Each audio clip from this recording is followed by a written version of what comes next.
I hear birds. They will not stop. Lots of birds. Yeah, it's a bit much today. Too early in the morning for birds. Too late in the afternoon for birds. Yes. All right, here we go. The Lunsby Show with T-Bone. And Chick Brew. Let's God bless. All these years, just get it right one time. What do you want from me? 40 years they've been trying. You couldn't fire somebody if they were horrible, doing a terrible job for the veterans. And now you can say you're fired. Okay. No one listens to radio. And now for a quick disclaimer. The Lunsby Show with T-Bone And Chick Brew. is brought to you by nobody. We have no sponsors. The show is still rated G. For Gloria. There's a song in my head, and I can't remember who sang it, but the lyrics go something like this. Why you treat me so bad? You don't recall that one, huh? No. Beautiful rendition, though. Why do you treat me so bad? I treat you so bad? You know I am a sleep-deprived, mentally deficient individual. If I am sending you text messages at 3 in the morning local time, just because I think you're awake at 9 o'clock your time, you can't hold me responsible for the things that I say in 3 a.m. text messages. I can, and I will. I'll reply. Okay, well, then Also, why are you up, though? Because you were already online. Why are you awake? Why are you doing these things to yourself? I wish I had answers. I can blame it on medication, and that's an easy cop-out. Because the medication, it makes me kooky. I gotta get up at all times of the night and gotta move around and do things, and then I don't go back to sleep very well. And if I do go back to sleep, I get stuck in a loop where I'm thinking about crazy things. I got into an argument with my inner conscience about pasta fagioli. The scenario was a potluck thing, and Your favorite. yeah, I hate potlucks, but my wife made pasta fagioli. So I go to take the thing that I know is safe because my wife made it, and I put it in my bowl, and this woman approaches me and says, I think you've had enough. And I got really angry with her, and I was like, you don't understand. My wife made this for me. She goes, no, you've had enough. And I wanted to get indignant. I don't really remember how the dream went, but I do remember waking up with a strong desire to eat the pasta fagioli. Did you eat it? Yes, I finished it all off this morning. I have been so she makes enough to feed a platoon of soldiers, and then she eats one day of it, and then I have to eat all of the leftovers. Oh, how hard for you. Yeah, well, I mean, breakfast, lunch, and dinner 3 days in a row. I finally got to the bottom of the pot this morning. It's so funny. I had a really bad dream this week. Tell me more.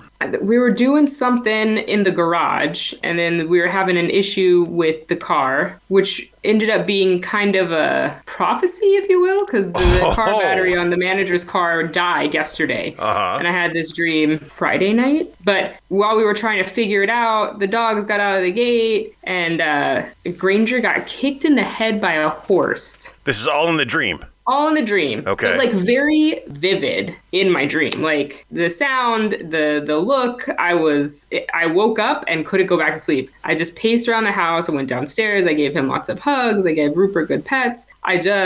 It stressed me out. I'm still a little stressed about it. But, Saturday, the car didn't start. So it was all. So then, then you're like, oh, God, did I really predict the future? Because the car part happened. Right. Now you have to keep Rupert away from horses. Yeah, now I'm just like living in anxiety-fueled. It is. It's very funny to me how animals interact in random instances. So once upon a time, me and Zeus are walking right there in Rhoda. We're having a good time, and a horse and carriage comes around a roundabout. And when the horse sees Zeus, the horse loses its mind and tries to charge Zeus, who's just being a good boy. He's not doing anything. He's not barking or nothing. But the chariot driver is in a roundabout. He wanted to make a right. The horse is coming after Zeus, so he's taking him.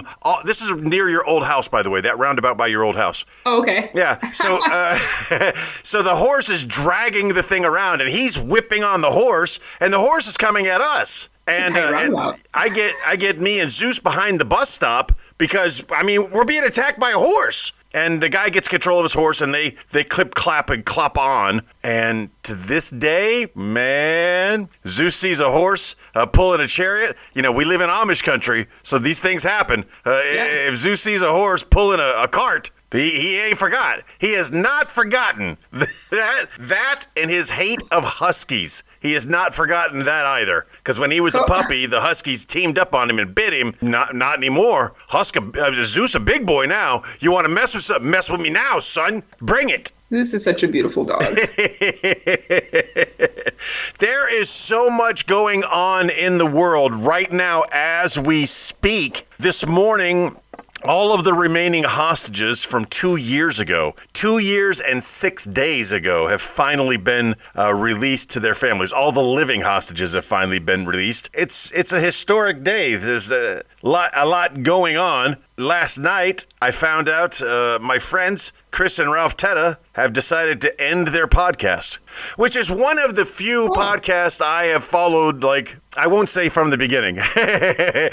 As you know, anybody who starts a podcast, it's going to be rough in the beginning. And I heard they were making a podcast. I was like, okay, you know, we'll see how long that lasts. And about a year in, they were still going. So I was like, okay, they must have figured it out. And I went in, I listened to an episode, and then I went back and I listened to all the episodes. And, you know, for the last couple of years, Chris and Ralph Teta have made me, entertained me and inspired me and educated me, as their little slogan goes. And I am sad to see them go. But, you know, that's the way it goes. Reason? Nope. They just they called it a pause. Chris mentioned hiatus, but there was no indication that they would be returning from a sabbatical anytime soon. And what's really sad about that is now that Chris is working, now that Ralph is working for Carnival Cruise Lines, he is giving me insight into an industry that I've always been curious about, but I couldn't, you know, I never, all of my friends that work on cruise ships, I've never sat down with them and specifically talked to them about the ins and the outs. I know some things. Julie hipped me to their drug policy, which, a lot of comedians like to do drugs. And a lot of cruise ships have a zero tolerance policy when it comes to entertainers using drugs. So I didn't know that. I thought, you're an entertainer. You get a little slack. Nope. Pee in a cup. I had a friend that worked we worked at a Girl Scout camp together in college, and then she ended up working. Oh, it's a beautiful sight. Cheers, my friend. Cheers. I wasn't going to say anything. I was going to wait for you to catch it. I spotted it. I clocked it. It's refreshing, right? But she worked on Disney Cruise after college. Uh-huh. Lots of good drama there. Tell me some Disney drama. It's kind of like the same kind of drama you had in the barracks. But just on a cruise, same age group, right? Pretty much, yeah. Post-college, humans doing weird human things. Yeah, but, you have a good mix of internationals. You got people from all over the world. Our camp was built like that, too, though. So that wasn't really that different. People from all over the world. All over the world. In different Australia, circumstances. England, Ireland, South Africa. It was Iceland, an eclectic group. Yes, but all of those sound like first world nations. In the cruise ship industry, you see a lot of people from third world countries who... We did have one girl from Africa who had never used a washing machine before, which we found to be fascinating. She found to be infuriating. Didn't know that light bulbs created heat. Just like different things that you don't think about when you have had the luxury of, flicking the lights on every day. A woman in India recently, while washing her clothes in the river, was snapped up and taken away by a gigantic crocodile. Oh, that's... This happened in full view of the other villagers who are just standing there yelling and screaming at the crocodile to not be a crocodile. I mean, honestly, what else are you going to do? The towel? I am not a brave person. Please do not ever fall into a situation where you need saving or rescuing when I am there. I will not be your hero. Yeah, but I don't understand why people are mad for a crocodile doing what I would definitely call crocodile things. That's where he lives. That's where he eats. If you bring dinner into his house, you can't be mad at him for a little nom nom nom. They're pulling up to the table? I mean, you can. You can be mad all you want, but it doesn't really change anything. I got some strange notes. I have to decipher my own language. I'm looking at one particular note I wanted to talk about, and I keep seeing the word trains. And I'm like, no, I'm not autistic. I didn't write trains. What is this word that I wrote? And when I finally looked at it at the right angle, I figured out what it was, and it's Travis. Travis Kelce. I don't know if you've heard. He's the man we talked about last week, the Viking Nordic. You revealed that you're a Swiftie. Yes. Last night, her fiance went head over heels on the field and landed straight up and down on his head. Ow. Which potentially could have been a life-ending or a significant life-changing event. Just playing football, just going out there catching a pass, he gets upended and comes and does a pile driver on himself head first into the floor, into the ground. That sounds awful. Think about that for a second. This guy's got literally everything in the world going for him. And in an instant, in the blink of an eye, he could have been, at worst case, almost worst case scenario, a paraplegic. You think she's going to stick around? You think old Tay-Tay is going to stick around when he's a mouth-breathing, using a straw to type things guy that needs 24/7 attendance? You think she's sticking around? I don't know. She's not sticking around. People stick around through weird stuff. She's not. She is not sticking around. She might be all that in a bag of chips, but she is also a very rich woman who ain't going to be dealing with that. Well, if she's not going to stay with him, then I better not end up in that situation because I don't even have anything going for me. You and me both, Yeah. man. That'll help you reevaluate your lifestyle. Like, I need to be more cautious because she ain't sticking around, you know. And I wouldn't blame her. I wouldn't blame her. Am I sticking around? Probably. I probably would. We're gonna figure it out. That's how you know you've married up. Yes, you definitely. That's why I can. And this is a line from Ralph Tedder, which is Chris Tedder. I think is a great line. It goes, "I always tell my wife I'm smarter than her, and as evidence, I tell her because I chose her." Right? You chose me. I mean, you're not as smart as I am because I made the better decision. Is what I did.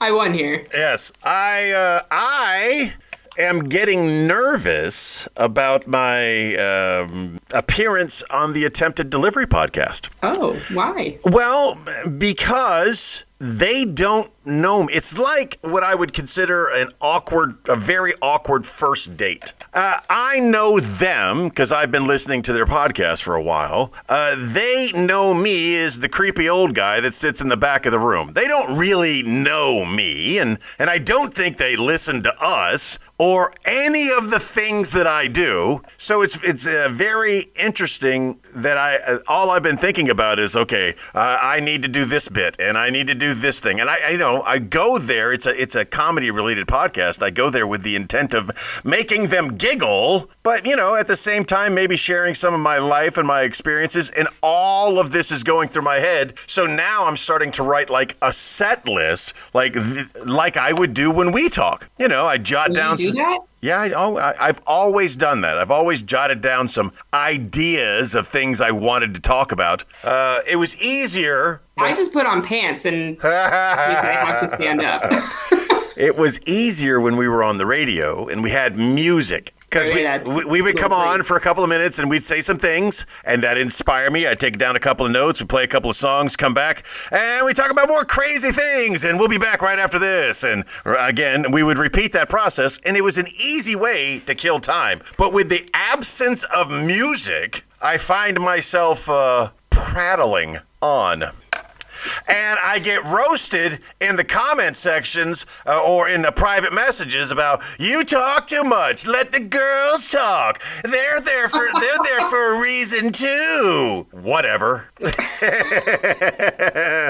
I want you to talk, but I also want you to be lively and entertaining and full of inspiration and spirit. I put on pants. Either gray. I had a surgery last week. Not anything crazy.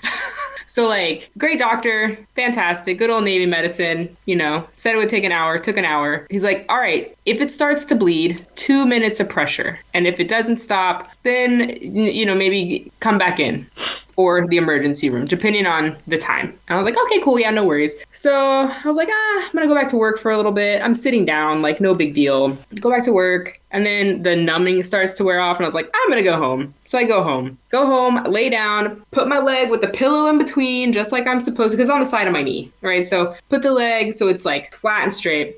And then I get up a little while later to feed the dogs.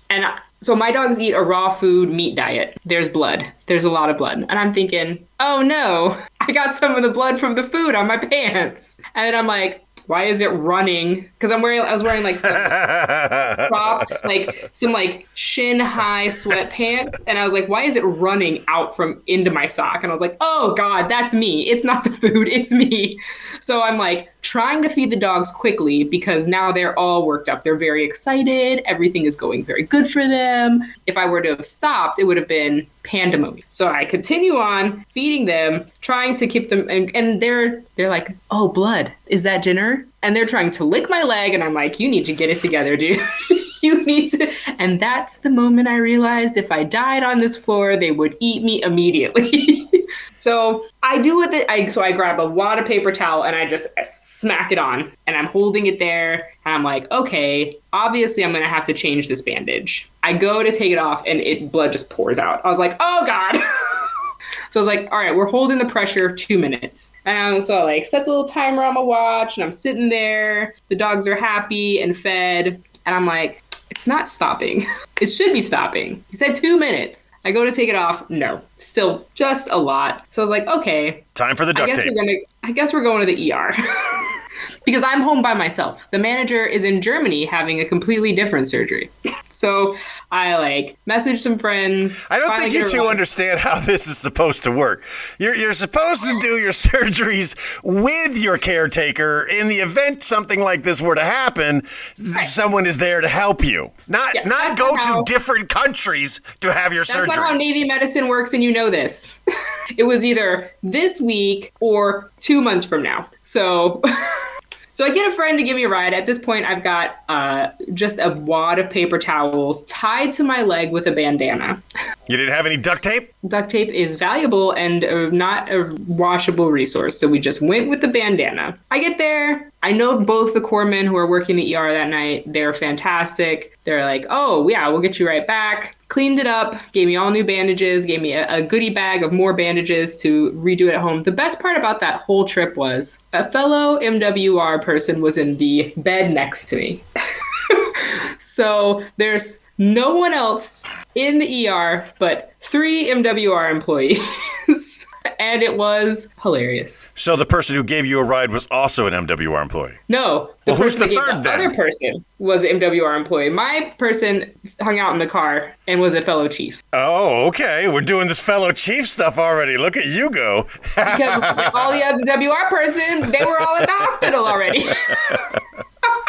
What do you expect, right? So it was hilarious. I love the ER in Rhoda. And there is no equivalent in the United States of America. There's no place that's like the emergency room in Rota, Spain. Because in the emergency room in Rota, Spain, you show up with a boo-boo. The boo-boo I'm specifically referring to is when I sliced my middle finger open. And all I had was some paper towels and some red duct tape. So I strung that thing up like a boxer from the 15th century. I don't know when they invented boxing gloves, but I had a big old red bubble on top of my middle finger that I had sliced open. And when I walked in there, they gave me the celebrity treatment because I was, number one, their only customer, and two, they recognized my voice. And yeah, T-Bone, get in here. We'll take care of you. You want us to write this up? I'm like, no, I just need this done. And I came to the studio that morning with a giant sliced open finger, but excellent medical care. Here, the only way you can get to the front of the line in the emergency room is by saying these magical words. I'm having chest pains. And then they give you a red card and they give you front of the line privileges. Meanwhile, there's a room full of people of all kinds of ailments with stab wounds and hatchets sticking out of their head. All kinds of central Pennsylvania injuries that you would expect. Some guy got impaled on a horseshoe. You know, the things. And you get front of the line privileges. It's pretty nice. Speaking of MWR, go ahead. Oh, I now I feel like you have to go to the emergency room, especially here in Rota, because there's just not a lot of other options, right?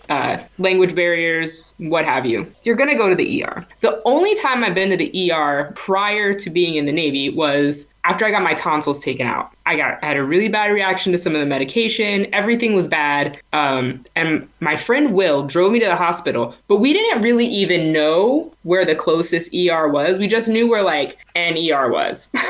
Like, yeah, go to the one that we know, right? Mind you, not the closest one, just one kind of by where I went to high school. So he drives me there. This is before you could just look up on the internet, like, where's the ER? I still had like a phone with a cord. And so he drives me in my car to the ER. They let me cut the line. I looked so bad and I kept coughing and like pieces of my throat kept coming out of my mouth. I looked so bad that after like 30 minutes of waiting, the people were like, could you just take her? And and then they gave me a huge IV because at that point I hadn't eaten and I was drinking like a teaspoon of water at a time. My skin was just like hanging off my body. I looked like death. It was bad. And they gave me the Demerol. And I remember talking to Will. And then I don't remember anything. And then the next thing I knew, it was like 4 a.m. My dad had come off of work and come to sit with me. And then he took me home. Yeah, Demerol's the good stuff. Well, to get our viewers, our listeners' minds off of chunks of you coming out of your throat. Yeah, I don't do surgery well. Your wife, your most beloved has driven me home from surgery before. Oh, yeah.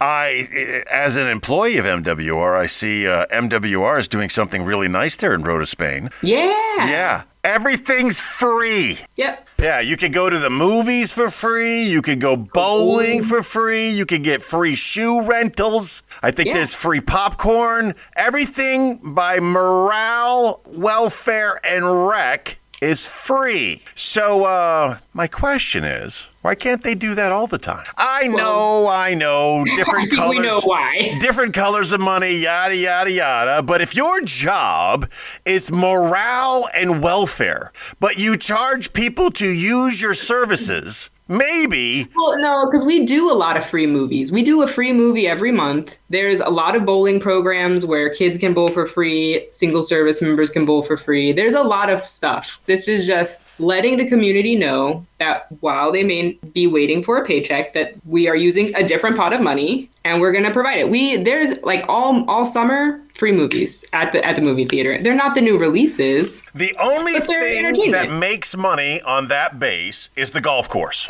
And the golf course makes enough money to cover all of the other programs. It's actually Pizza Via, weirdly enough, makes the most money. That is not true. It is true. And it's not true.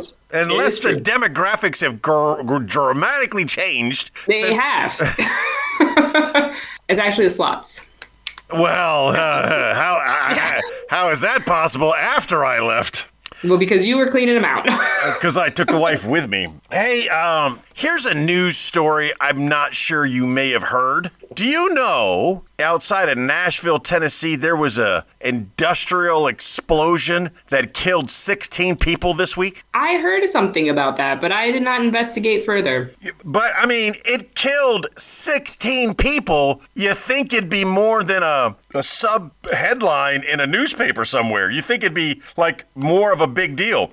And do you know what this industry made? No, what do they make? Ammunition. Oh. Yeah, so that was a big boom, and it's being followed up with because, you know, once you mess with ammunition in a certain way, it becomes unstable, unreliable, and the only thing you could do with it is blow it up. So they got one big explosion that kills 16 employees, and now they're doing a bunch of little explosions to get rid of all the other stuff. The thing that amazes me the most about it is that it didn't really make the news. Yeah, because I think, wasn't it not that long ago there was an explosion in California somewhere, or somewhere with the fireworks? Yeah, but usually when a fireworks place goes up, you know, it's pretty cool to watch, and nobody dies. When a fireworks place goes up, it starts with like one little sizzler, like one of those little sparkler? Sparkler. Yeah, a little sparkler. Yes. Like, hey, don't light that sparkler in here.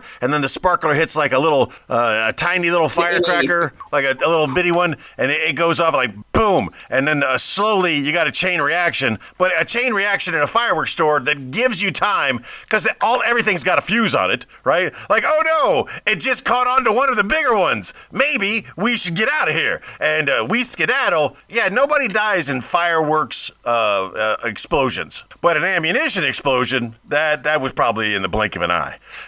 Like in Jacksonville, Florida, we've got the big sugar company there, Dixieland Sugar, or something like that. Well, what people don't know is sugar is a very, very explosive in the right circumstances.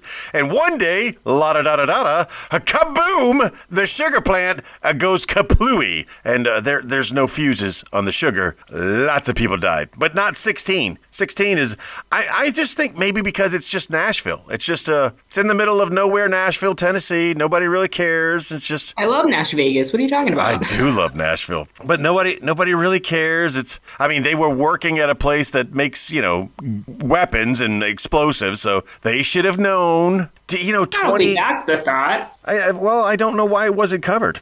I mean, what day of the week did it happen? Maybe give it some more time? I think it was last week. Oh, I don't know. A lot is happening. There's just so much happening. There is so much going on. There's a lot going on. Not to talk about politics. Just hear me out. I know you try to shut me off whenever I go down this rail. I have seen something that I've never seen before, and I just wanted to share it. When you go in to vote, there's always like referendums, and there's a bunch of stuff on the ballot that you don't know what the heck it is. And like, should we keep this judge, and should we keep this judge? And normally, unless they're on the news, like doing bad things, like sure, might as well. I try to be an informed voter, but I'm not informed about everything. But if there's a judge that's in place, I assume they've been cleared to some degree. And again, if I haven't heard about them, anything bad about them on the news, yeah, sure, keep them around. Well, this year in our local election or our state's elections, there is a huge push to remind people don't do that. Don't just assume because they're in office, they're good people, because they've been there a long time and they're not good people, and they list some things. So for the first time ever, I've never seen this before, the Supreme Court justices in the state of Pennsylvania are running ads to say, hey, keep us around, please. I've never seen a judge or all of them run ads to say, please let me keep my job. I've never seen that before. Then they almost go.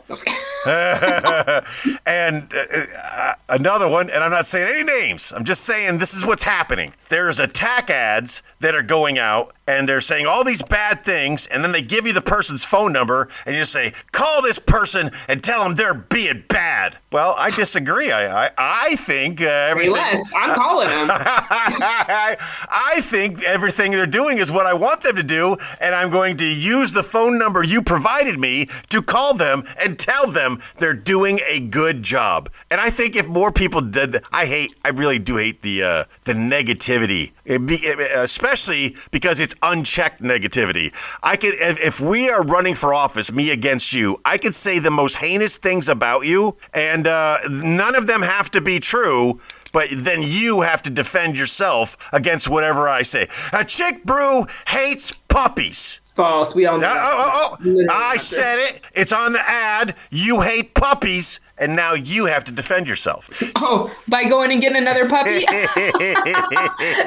Okay, say less. Speaking. Yeah, no, I mean, here's the thing. If you are so good at what you're doing, then you don't need to go and say negative things. That's my thoughts. I don't like to talk about politics, not because I'm uninformed or not a strong, firm believer in politics. I just don't care to talk about it. But I do think, especially when we start talking about big elections, state elections, national elections, those things, if you can't tell me how you are going to do a great job for me and our community, no matter the size, without saying something about what they're doing, then I don't believe you immediately. Because why are you obsessed with that other person? Stop talking about them. Tell me with your words what you're thinking. Don't tell me about what they're doing. I don't care about them. You have my attention. And as soon as you start talking about other people, I don't believe you. You heard her, folks. She hates puppies. I love puppies. And if I have to get more puppies to prove to you that I love puppies, I will do that. So I come across a clip on the internet, speaking of puppies. I come across a clip on the internet, and I'm like, she'll get a kick out of this. And I send it to you. And I'm sure you did get a kick out of it, even though I don't think you responded. Because that's not something you do. You don't respond. Did I put on pants? But I can't. Now I can't stop getting videos of beagles doing things. They're so cute. You're so lucky. Welcome to my world. That and probably the coolest thing on the planet is these buses for dogs. Oh, yeah. I don't know what I clicked on, but now I can't stop seeing them. And it's not just one bus. It's different bus companies that pull up to your yard and open up the door. And like a good school child, the dog runs up and gets on the bus and takes a seat. And they take them to fun places. And they let them out and they have a great time. And then they get them all back on board and they bring them. I can't stop watching these freaking videos. Yeah, that's what you should be doing in your retirement, my guy. Well, someone we know is reconsidering the thought of retirement because of the government shutdown, that someone we know can't go to work and is now bored out of her gourd. Oh, no. Which makes me curious because our next door neighbor has been a widow for a very long time, and I don't know what she does all day. Is she knitting? Is she making methamphetamine? What does she do all day? What is her hobby? What keeps her going every day? And she is of an advanced age. She's been alone a long time in that big old house of hers, and I'm just curious. I wonder what people do when they are actually retired. I don't know. It's so far away.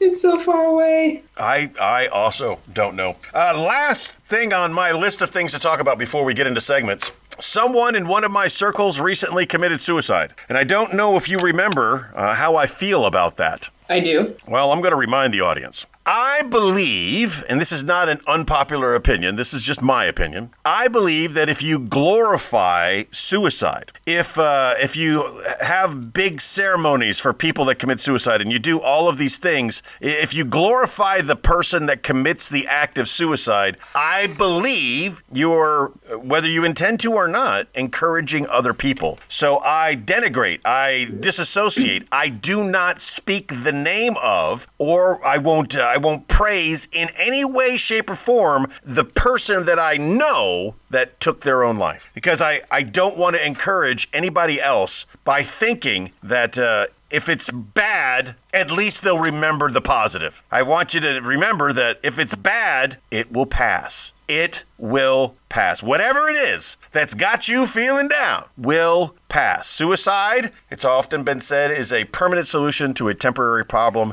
And that's how I feel about that. And I just wanted to remind people, if someone you know needs help, there's always help available. Get them the help that they need, or be the help that they need. I will listen. I'm a good listener. I will. I'm up at different hours. Yeah, Call me. No, I'm sorry. I can't take your call right now. Do you think about calling Chick Brew? She's available. She's awake. Yeah, I'm awake. Yeah, there's always help available. Just whatever it is, unless it's a terminal illness. In the final stages of a terminal illness, they say suicide is never the answer, but maybe sometimes there could be. You were doing so good, dude. Well, you were doing so good. I'll leave it at that. How about we go to this? It's time to talk about cooking.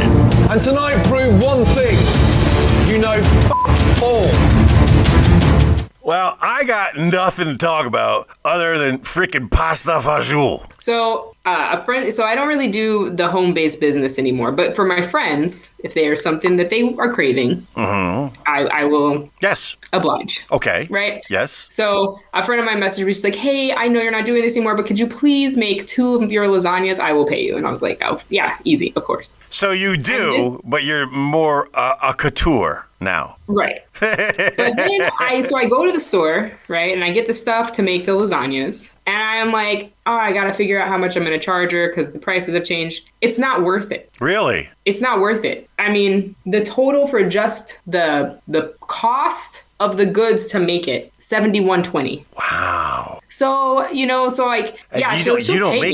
make yours like I make mine. And I haven't made one in a while, but I used to say I make a $50 lasagna because the ingredients usually cost me $50, but I haven't bought those ingredients in a long time. Well, so it was to make 2. Okay. But still, that's why I can't do it for non-friends, right? Because I can tell her, this is what it costs. I'm going to make $9 on this, right? That's not even an hour. Yeah, that doesn't pay for the electricity. Literally. Right. So I was like, all right, I'm not a restaurant, right? There's not a group of suppliers where I'm getting discount because I ordered an entire cow.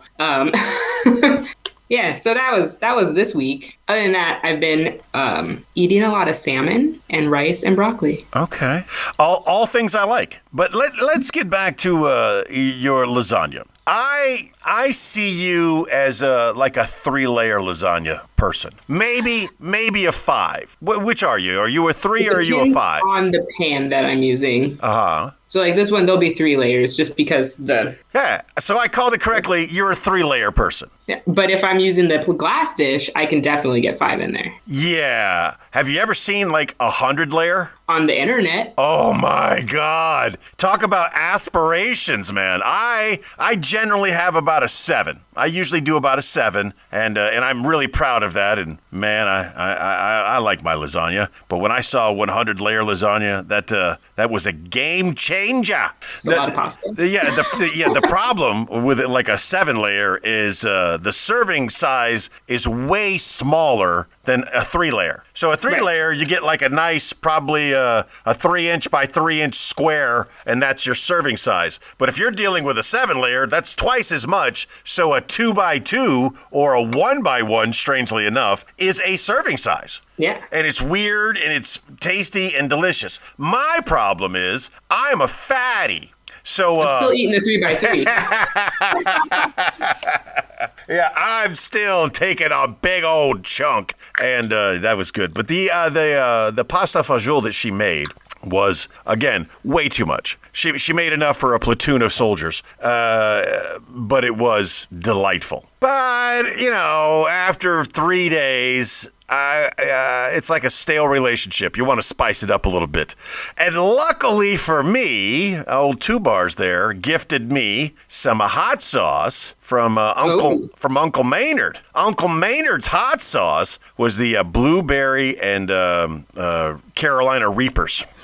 Oh. Yeah. if you take a dab of that and put it on your tongue, you will regret it. It is extremely hot. But if you take a couple of dabs of it and put it in your pasta fagioli and you mix it up if you dilute the droplets of Uncle Maynard's blueberry hot sauce, Carolina Reaper, if you dilute that with a big old bowl of pasta fagioli, hidden in there are secret hints of spiciness. And it made it go down quite well. I did not think I would ever use that hot sauce again because it was so painfully hot. But towards the end of that bucket of fagioli, I was using quite a bit of it and enjoying life quite a bit.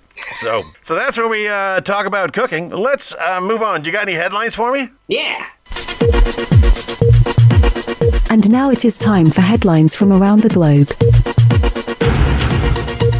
Every week she gives me a headline that I have not read or heard of or anything. I am not prepared in any way, shape, or form. My job, mind the headline for some type of entertainment value. Here we go with headline number 1.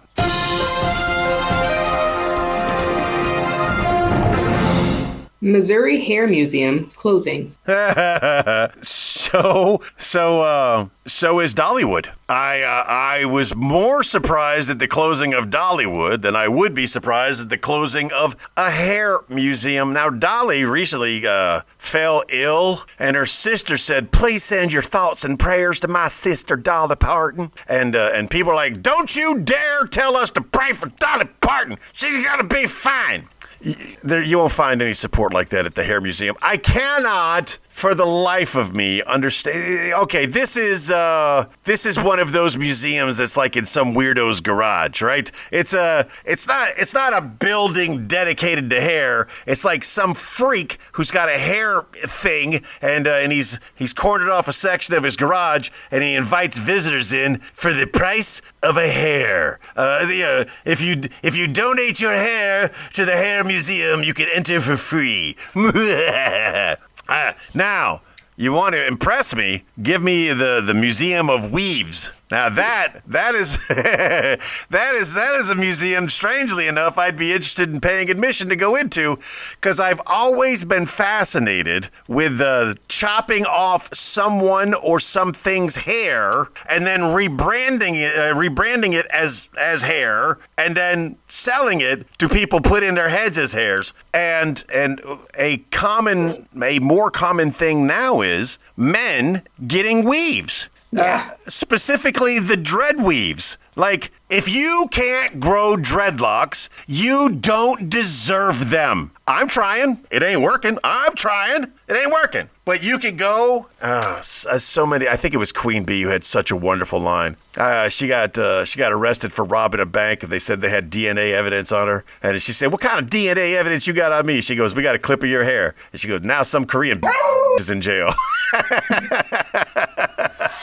It's just such a great joke. Yeah, but to think of the people who sell their hair, or is it stolen? Stolen. Actually, I watched a very interesting documentary on how they coerce women to part with their hair in different parts of the world, in third world countries, saying that it's part of a religion.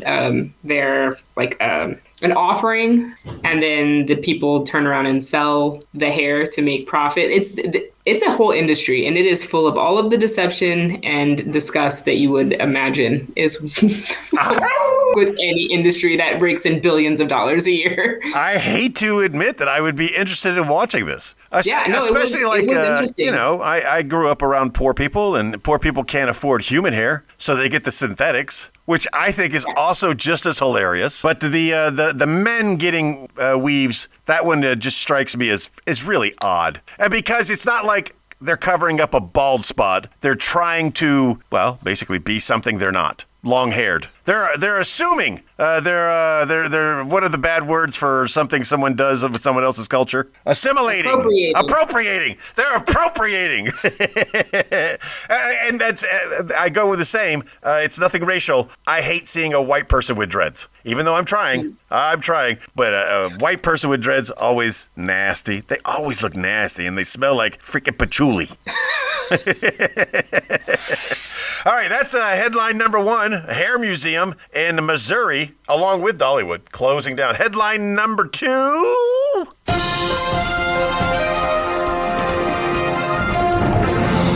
Florida man accused of killing and eating his pet peacocks. Okay. Well, it is poultry. I mean, if he had pet turkeys and he killed them, would anyone be outraged? Would anyone be mad? These are creatures that he grew, that he named and claimed as pets. But when the time came, I think the appropriate word is harvested them for food. It wasn't like he killed them just to be mean. He killed them and ate them.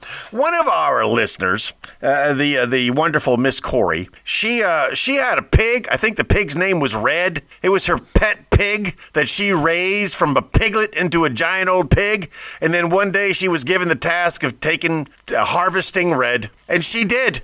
Is she on the news for killing her pet pig? Her pet pork? There's a P word I'm looking for that means pig. That's Porky. Yeah, just lost the moment. Is she making headlines for killing her pet pig? No. So why is this man making the headlines for killing his pet peacocks to eat them? In other cultures, Rupert would be tasty and delicious. In this culture, Rupert is tasty and delicious. He is the Wagyu beef of dogs, yes. But we will not eat him.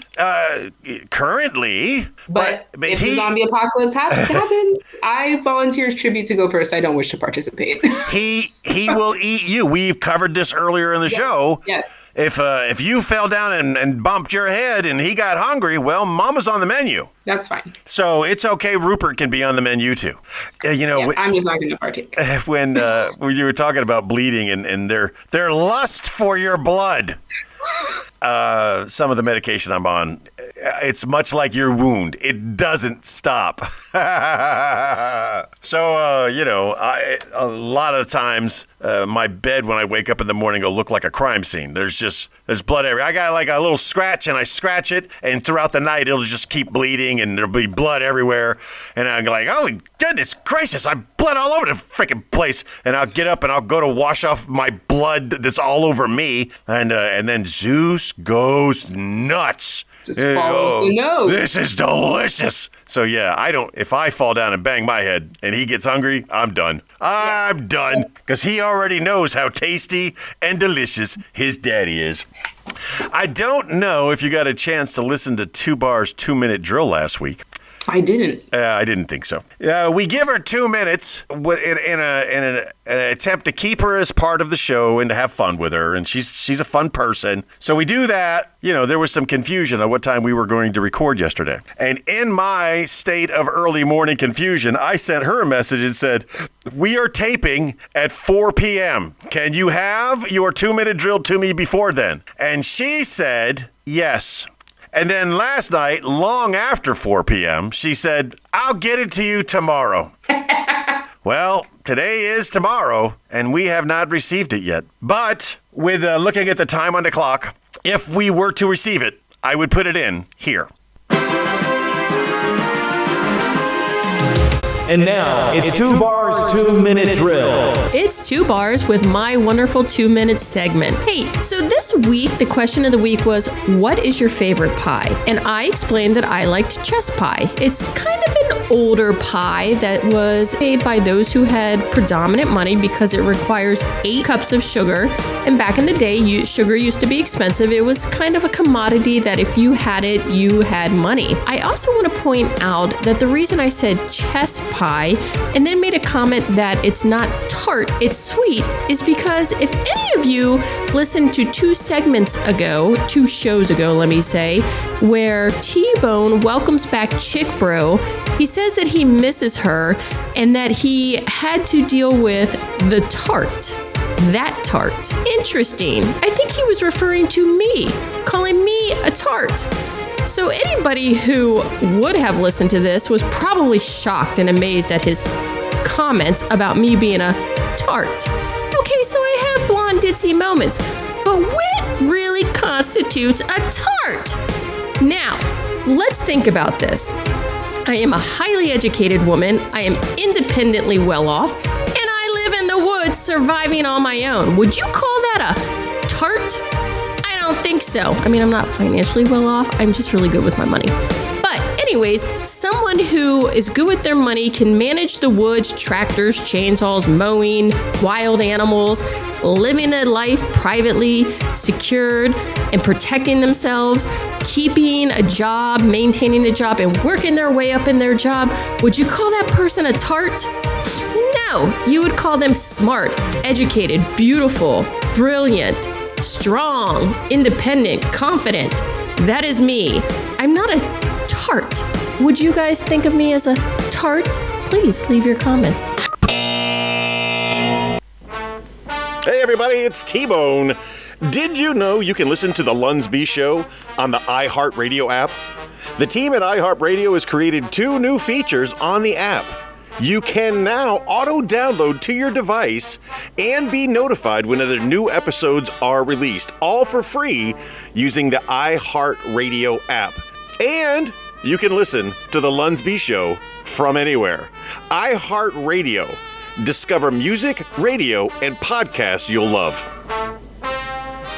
What was the question of the week? I am so glad you asked, because that's the next thing we were going to talk about. We did the news. Because I have a question of the week for this week. Oh, I always like it when you come prepared. La, la, la, la, la. The question of the week was, what is your favorite pie? Strangely enough, 3.14 did not come up at all. We got a bunch of wonderful answers. I will ask you for yours. The winner in the best pie contest question was Key Lime. Key Lime got the most request for being the best. Damian Robinson, or Black Damian. I now have 2 Damians in my life, and I have to differentiate between color.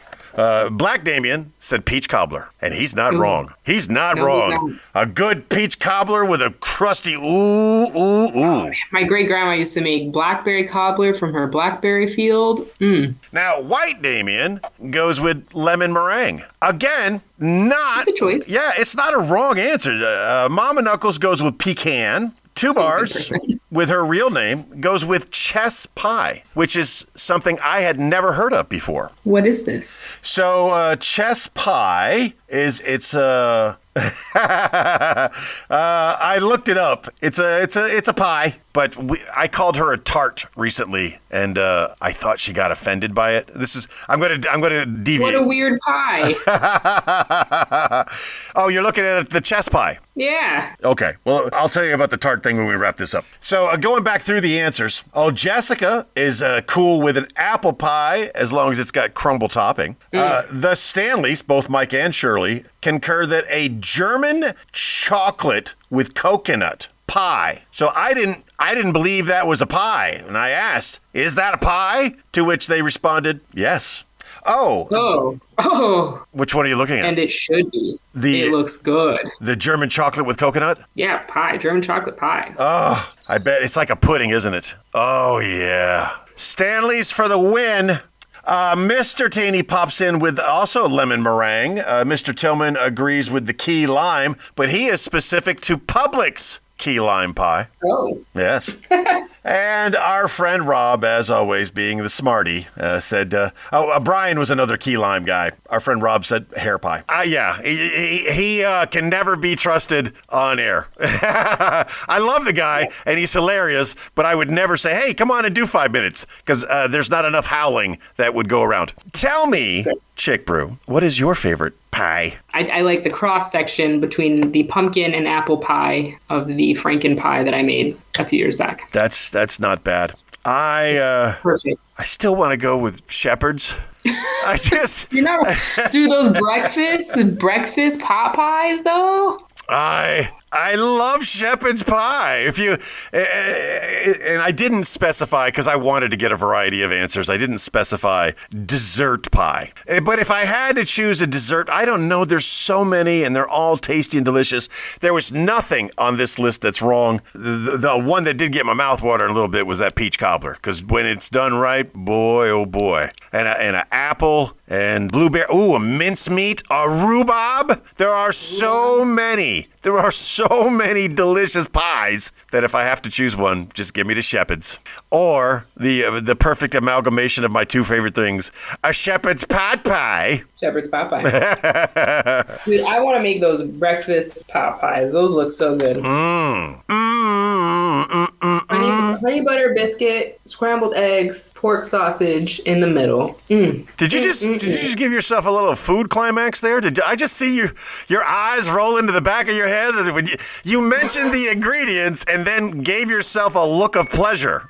I was just thinking about how I might make that and how I can make them small enough and then freeze them. Oh. That's the problem. Sometimes I want to make something, but there's no way to consume the quantity that the recipe makes. Your workmates get to enjoy the benefits of some of your mistakes.